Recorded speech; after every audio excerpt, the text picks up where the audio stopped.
kids.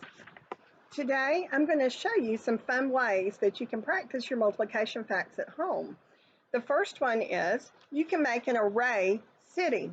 You can use any kind of paper. You can use plain drawing paper to draw your buildings. You can use notebook paper, scrapbook paper. That's what I used. I had some scrapbook paper laying around. So I just cut it to different sizes to make my buildings. This is an example of what you can make. I've made an array here of 4 rows of 2. And 4 times 2 equals 8. And this was simply scrapbook paper cut. I made a building shape at the top. And then you have a fun way to practice your multiplication facts. We'll make one together so I can show you how we do it.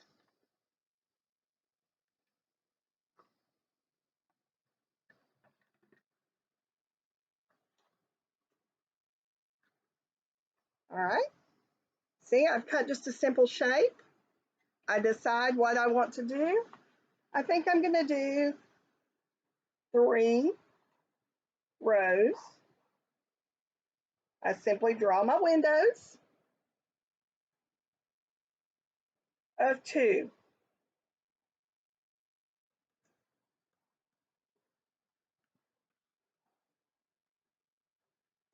So now I have 3 rows of 2. I color in my windows.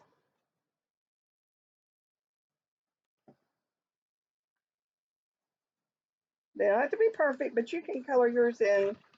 Whatever with mine. You can use crayons, you can use markers, you can do whatever. We have 3 rows of 2. So now at the bottom, you will write 3 times 2 equals 6, because 3 rows of 2 equals 6. 1, 2, 3, 4, 5, 6. So 3 times 2 equals 6. You can leave your root shape squared, and you can have some pointed ones like we had in the other. You can have some angled ones, and you can make all sorts of cities. And like I say, I just simply took a couple of pieces of scrapbook paper, cut them up,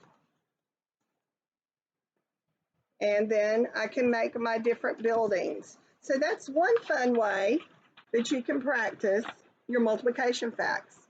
The other is a multiplication flower. I've printed one off here, but you could easily draw this on a piece of notebook paper. And you can either do 10 petals or 12 petals. This one has 12 petals. In the middle, I've written the number 4. Now I'm going to start at the top, and I'm going to write 1, and I'm going to go around my petals and write my numbers. 2, 3, 4, 5, 6, 7, 8, 9. It's windy today. 10, 11, and 12. And I am back at the top of my flower. So I've written my numbers all around the flower. And then I simply start here and I say, okay, 4 times 1 equals 4. 4 times 2 equals 8. 4 times 3 equals 12. 4 times 4, 16. 4 times 5, 20. 4 times 6, I'll turn my flower around so it looks right side up. 4 times 6 is 24. 4 times 7 is 28. 4 times 8 is 32. 4 times 9 is 36. 4 times 10, 40. 4 times 11, 44. 4 times 12 is 48. And we're back at the top of our flower. Then if you want to, you can color your flower in. You can cut it out. You can bend your petals back and use this to practice your multiplication facts. You can make one of these for each set of facts that you want to practice. You can start with your ones and go all the way through the 12s. So these are just a couple of easy, fun ways that you can practice your multiplication facts. Have a great day.